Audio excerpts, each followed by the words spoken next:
Hello viewers, இன்றைக்கி ஓம்ங்கிற படிப்பில் என்ன பார்க்க போகிறோம் அப்படின்னா, காம பேய்களை எப்படி துரத்துவது அப்படின்னு சொல்லி நம்ம பார்க்க போகிறோம்.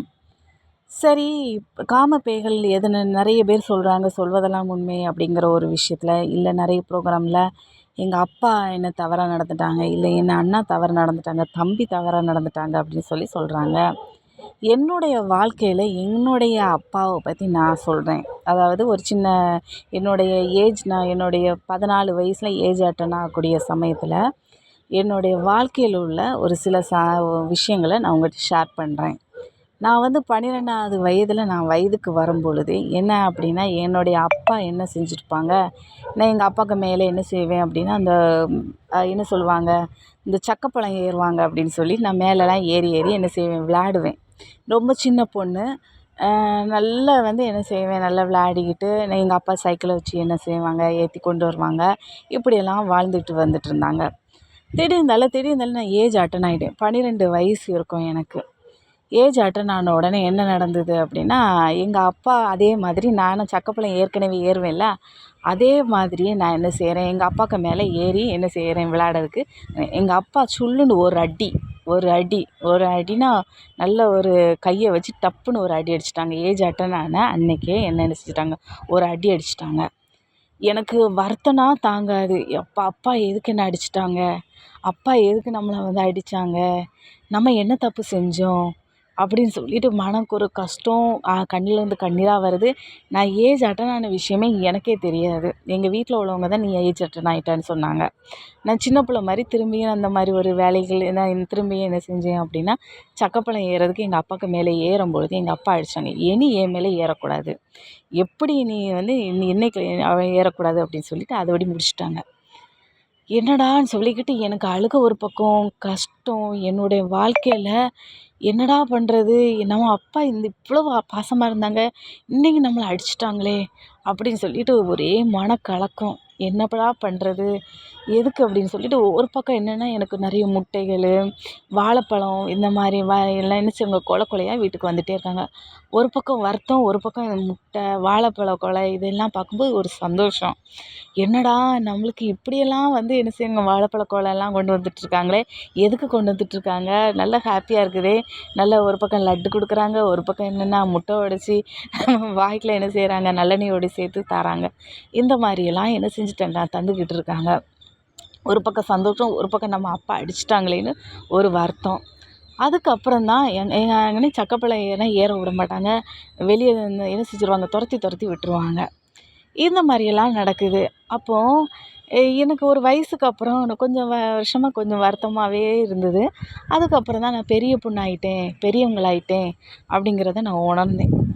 அதுக்கப்புறம் வந்து சில நேரங்களில் இந்த மாதிரி விஷயங்கள் நான் கேள்விப்படும்போது என்ன நினைப்பேன் அப்படின்னா, என்னடா இந்த மாதிரி பெண்களுக்கு இப்படி நடக்குதே அப்படின்னு சொல்லி எனக்கு ஒரு பயங்கர வருத்தம். அதாவது ஒரு அந்த காலத்திலேயே பாருங்கள், அதாவது ஒரு பெத்த மகளாக இருந்தாலும் ஒரு வயசுக்கு அப்புறம் என்ன செய்ய மாட்டாங்க, தொட மாட்டாங்க. அதாவது கையை பிடிச்சோ அல்லது உடம்பு சரியில்லாத போதோ நம்ம மாத்திரையெல்லாம் வாங்கி சாப்பிடுவாங்க. இல்லை ஏதாவது ஒரு நம்ம ஏதாவது நம்ம அவங்க உடம்பு சரியில்லாத நம்ம கையெல்லாம் கழுவி விட்டுருப்போம், காலை கழுவி விட்டுருப்போம். இந்த மாதிரியெல்லாம் அது ஆட்டோமேட்டிக்காக இது ஒரு விதமான ஒரு உணர்வில் நாம் என்ன செஞ்சுருப்போம், நம்ம செஞ்சுருப்போம். ஆனால் அதே சமயத்தில் நம்ம மேலே தொடுறது ஏன்னா ஏஜ் அட்டன் ஆன பிறகு நம்மளுடைய உடல் வேறு உடலாக மாறுகிறது. அதாவது எப்பவுமே இருந்த ஒரு ஒரு ஒரு பெர்ஃபார்மன்ஸ் முடியுது. அதாவது அப்பா அம்மாங்கிற பெர்ஃபார்மன்ஸ் அதோட முடியுது. தாய் தந்தையர் அப்படின்னு சொல்லும்பொழுது அவங்களுடைய பெர்ஃபார்மன்ஸ் மாறுது. அதுதான் உண்மையான அர்த்தம். இந்த மாதிரியெல்லாம் என்ன செஞ்சுப்பாங்க, எங்கள் அப்பா என்ன செஞ்சுப்பாங்க, தொடமாட்டாங்க. அந்த காலத்திலே பாருங்கள், ஆண்கள் எப்படி நடந்துக்கணும், ஒரு பெத்த மகக்கிட்ட எப்படி நடக்கணும், எந்த மாதிரி நடந்துக்கணும், நம்ம வந்து அவங்க திரும்ப என்னை கல்யாணம் பண்ணி கொடுக்கணும், அவங்க வந்து யாரை தொடணும், இப்படியெல்லாம் ஒரு விதிமுறைகள் அவங்களுடைய உள்ளார்ந்த உணர்வுலேயே என்ன செஞ்சுருக்கு, அந்த காலத்துலேருந்தே பதிஞ்சு இருந்திருக்கு. அதுக்கப்புறம் எங்கள் வீட்டில் இந்த மாதிரி எங்கள் வீட்டில் என்ன சொல்கிறது, இந்த மாதிரி எனக்கு கொஞ்ச நாள் வருத்தமாக இருந்தது. கொஞ்சம் நம்ம அப்பா ஏன் அந்த மாதிரி பண்ணுனாங்க அப்படின்னு சொல்லி ரொம்ப ஃபீலிங்காகவே இருந்தேன் அந்த வயசில். அதுக்கப்புறம் இந்த வயசில் எனக்கு இப்போ இந்த மாதிரி நிறைய சம்பவங்களை பார்க்கும்போது தான் என்ன செய்யுது அப்படின்னா, இது வந்து ஒரு நல்ல ஒரு பழக்கம்.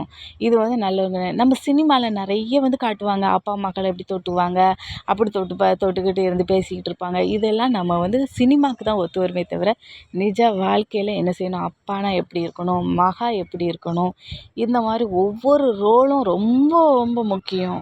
இந்த நம்ம அப்பா மகங்கிற உறவு ரொம்ப ரொம்ப ஒரு நம்மளுடைய உள்ளார்ந்த உணர்வில் இருந்தால் மட்டும் போதும். ஆனால் நம்ம இப்படி தொட்டு பேசி இந்த மாதிரியெல்லாம் என்ன செய்யக்கூடாது, ரொம்ப அப்படியே ஒரு வித்தியாசமாலாம் என்ன செய்யக்கூடாது, இருக்கக்கூடாது.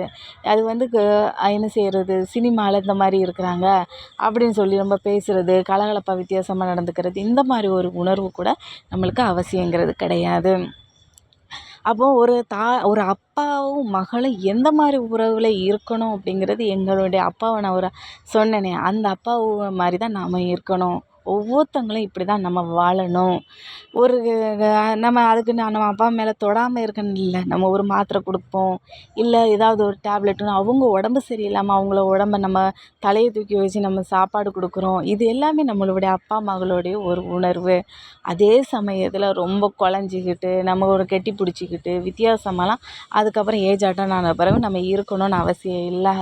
சரி விவஸ், இன்னைக்கு ஓமைங்கிற படிப்பில் நாம் வந்து என்ன பார்த்தோம் அப்படின்னா, அப்பா மகள்ங்கிற உறவு எனது ஒரு புனிதமான ஒரு உறவுங்கிறத பார்த்தோம். உங்களிடமிருந்து விடைபெறுவது எழிலரசி. நன்றி, வணக்கம்.